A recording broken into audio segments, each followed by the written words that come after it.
Dormitoryo ba ka mo, yaya? Nagtataka nung tanong niya sa kanyang yaya. Buong akala kasi niya, tumira ito sa isang marangyang tahanan sa Amerika. Oo, dormitoryo. Celestine, ito ang mga nakasama niya sa dormitoryo. Gamit ang hintuturo ay tinuro nito ang mga nakasama ni Sebastian. Tiningnan niya ang itsura ni Sebastian. Ganun pa rin ang mukha nito nang huling makita niya ito.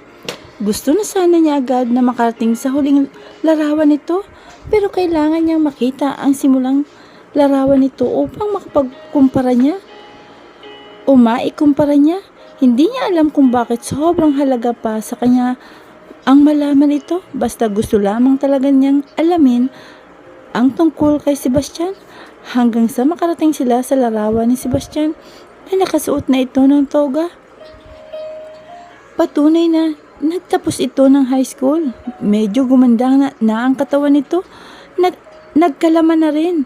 Aminin man niya o hindi, ay kakikitaan na ito ng gandang lalaki. Walang bakas na duman ito sa pagpaparitoke.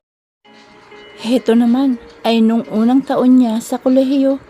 Tukoy ni Yaya Miling niya sa isang kuha ni Sebastian na nakatayo sa harap ng isang university sa Amerika. Nakagat niya ang sariling labi dahil unti-unti siyang humanga sa mukha nito sa larawan. Bagay na bagay rito ang suot na long sleeve white polo na tinirnohan nito ng isang maong pants na hapit sa ibabang bahagi ng katawan nito. Inilipat muli ni Yaya Miling ang pahina. Heto naman ang unang araw niya sa kanyang trabaho. Nagtatanong ang mga mata na tumingin siya sa kanyang yaya. Oo, Celestine, pumasok siya ng trabaho. Nag-working student siya sa Amerika kahit tutol ang papa mo. Nakapagtapos siya sa kolehiyo dahil sa pagsusumikap niya sa pagtatrabaho. Yaya, bakit hindi niyo sinabi sa akin dati? Buong akala niya ay walang ginawa si Sebastian kung hindi magpapakasasa sa ibinibigay na pera ng kanyang paparito. Sarado ang isip mo, iha, kapag si Sebastian ang paksa ay hindi ba? At sa tuwin ay hindi ka nakikinig, kung hindi man ay palagi kang umiiwas. Tama nga ang kanyang yaya, totoo ang lahat ng sinabi nito. Binalot siya ng selos kay Sebastian. Heto naman ay nang makagraduate na siya sa kolehiyo. At ito naman ay nang makahanap na siya ng permanente at maayos na trabaho. Puno na ng confidence ang itsura ni Sebastian sa kuha nitong yun. At OMG, mukha na itong totally gwapo. Well-toned na ang katawan nito. Nakasuot ito ng Amerikana. Para bang ang dating nito ay ang bida sa mga nababasa niyang pocketbooks nung high school siya. Yung bang tipong lingunin ng mga babaeng tulad niya. Makalaglag pante, ika nga. Sa ideya na yun ay napalunok siya. Walang bakas ang itsura nito na nanggaling ito sa pagreritoke. Bakit hindi niya ito binigyan ng pansin noon pa? Inilipat muli ng kanyang yaya ang pahina. Ito si Dylan Simaro. Celestine, ang tatay, yung best man niyo sa kasal. Best friend nito si Sebastian. Nakita mo na siya kanina, di ba? Opo, yaya. Matanong ko lamang, yaya, matagal mo na bang kakilala si Dylan?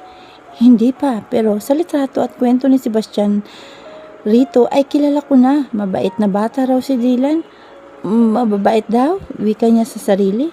Isa na lamang ang hindi pa nasasagot sa katanungan niya.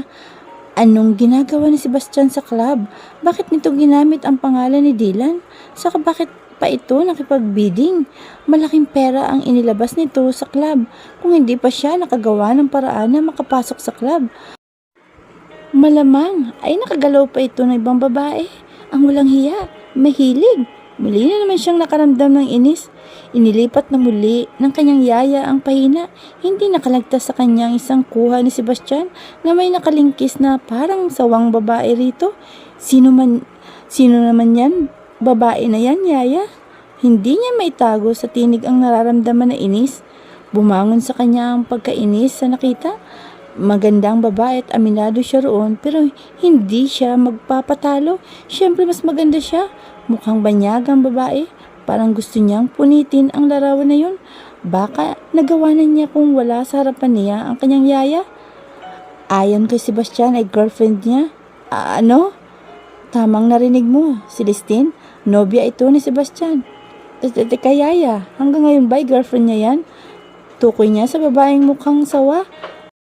Iyon lang ang hindi ko alam, Iha. Hindi siguradong tugon nito sa kanya.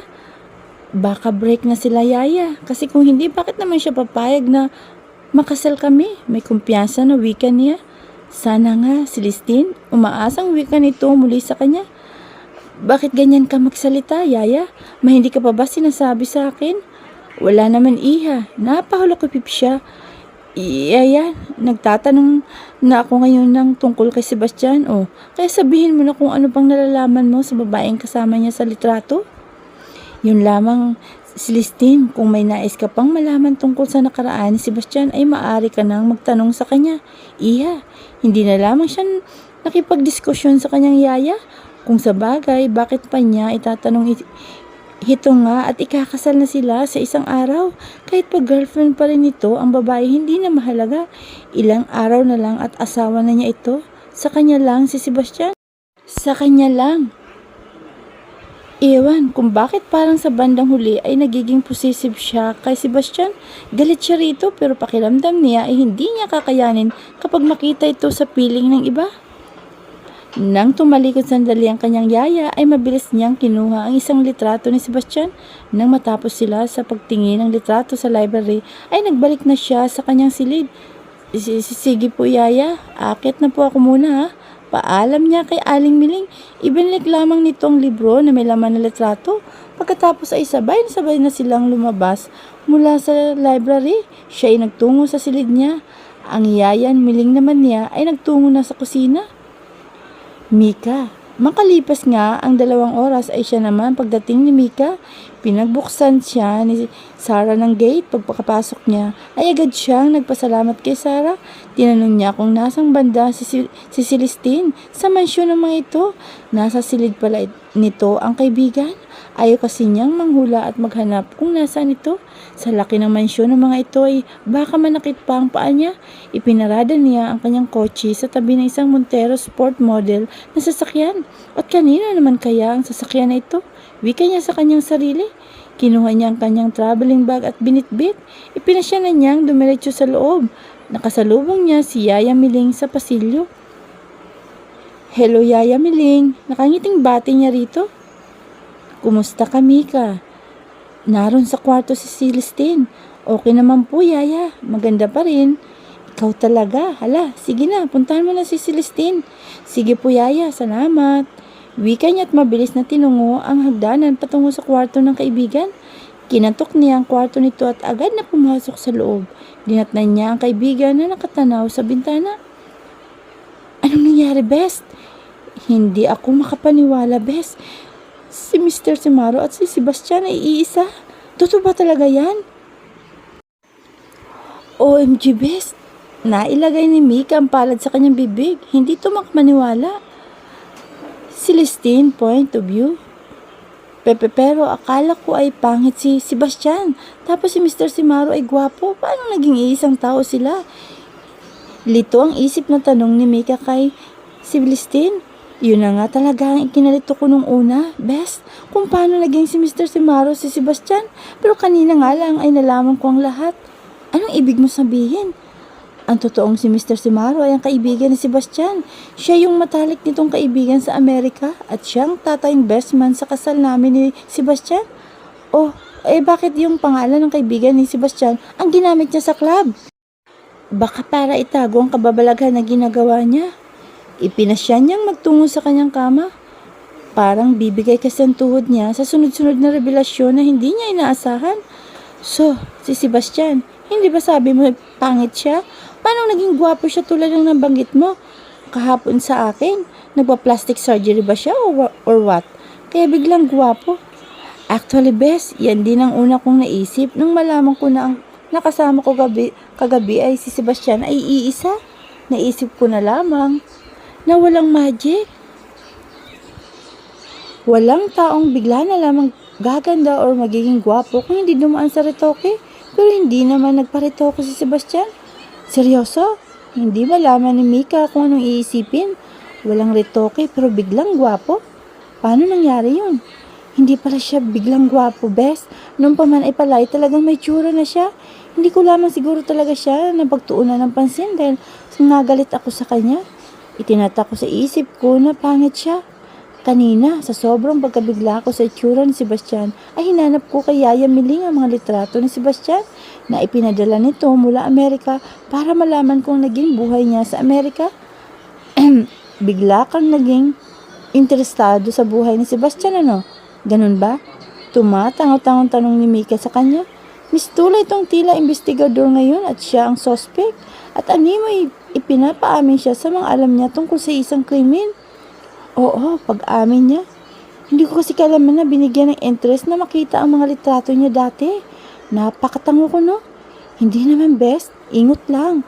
Nang aasar na wika ng kaibigan sa kanya. Pareho lamang kasi ang ibig sabihin ng tanga at ingot. Pwede ba magseryoso ko nga? Hinampas niya ng una ng kaibigan. Makinig ka muna sa akin. Aray, best ha, huwag mo akong idadamay sa galit mo. Hindi ka kasi nakikinig eh. Nagmamatol na wika niya sa kaibigan. Anong hindi nakikinig eh? Ito nga, pinapakinggan kita ngayon. Sige na, ituloy mo ng kwento mo. At yun na nga, nandun lahat ng litrato ni Sebastian.